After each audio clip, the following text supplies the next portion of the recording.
anime that I'm showing right here is one of those really strange formats that I at one point could never get to play on anything whatsoever except for a VLC media player. Nothing else would ever get even remotely try to play. It's because it required a special codex download that never seemed to be available for whatever I tried to play the originals on.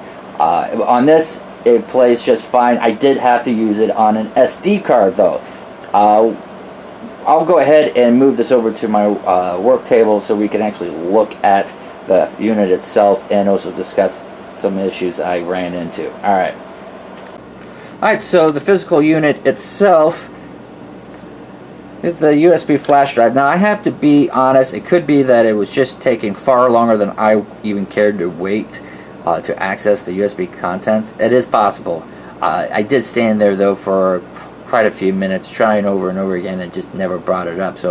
But in hindsight, it could very well be just take an extraordinarily long time. Yeah, I did try 2 different flash drives. This 32 gigabyte has a lot of video material on it, and this 64 gigabyte flash drive actually is 3.0, even though this is only 2.0. But that shouldn't be an issue in itself. Should be backwards compatible. But yeah, the flash drive aspect is but micro SD card worked, and then we got a VGA connection there as well. There's the IR thing. It does work from any angle. In fact, just a side note about the remote, if you have any other remote control devices, specifically I have an LED light, a mood light, very fancy expensive mood light that's remote controlled, and I kept hitting OK and play, and all that I was doing was, this is when I was trying to get the flash drives to work, all I was doing was turning the light on behind me. It was like, it was next to me, then I like unplugged it and moved it away behind me, and it was still turning it on from like 3 feet behind me. I got to the point where I had to move the light entirely across the house. Yeah, so if you got other little remote control devices, be aware that this might have unintended behavior with it. Now on the side, HDMI, that works just fine as well. In fact, it probably might be your overall best streaming option if you have like a Android tablets with mirror casting, HDMI casting capabilities with, a mini HDMI or micro HDMI to HDMI. That would probably actually work out better, because then you will also be able to pair via Bluetooth a set of pretty good speakers.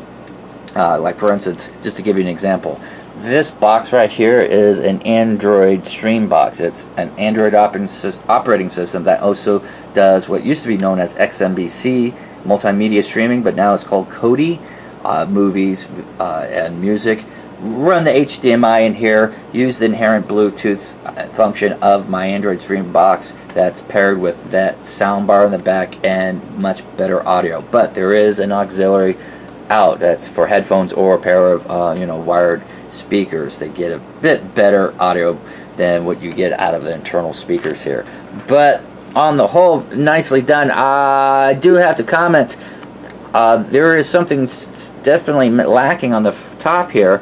When I was trying to get the the USB flash drives to work, and every time I hit play or OK, the light behind me was turning on. It's like, what we really need up here is a play button. You got power, you got source, and you got menu, and then up and down arrows, but no play button. So if you lose the remote, you're kind of stuck, and that is not a very good design thing. You know what I mean? So yeah, you're okay, and your play pause is on the remote, but it's not on the device itself.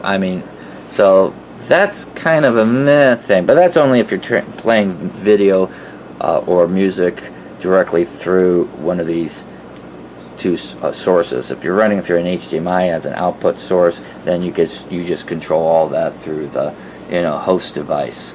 So there's that to consider. Overall, though, I do like it. It is lightweight.